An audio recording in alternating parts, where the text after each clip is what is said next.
Welcome to the Reef Conservation Education Program video tutorial of the components of the grant application.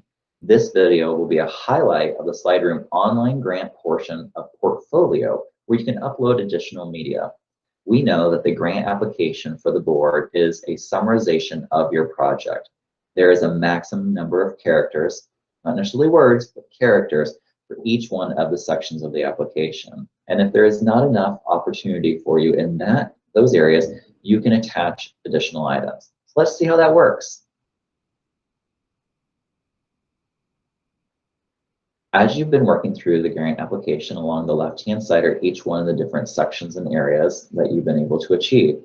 At the top of the page, you'll see 1, 2, and 3. Fill out the form, attach items in your portfolio, and then submit when you're done. So if you go to Portfolio and choose that you are not required to attach anything, this is up to you, but you can attach up to 5 additional items.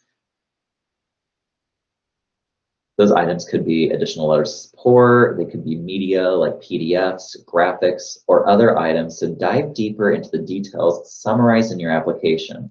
Those items may be the research that supports your statement in the application. It could be examples of your evaluation system. Maybe it's advertising visuals or other items that you reference in your application that you can provide further information in if the board is needed.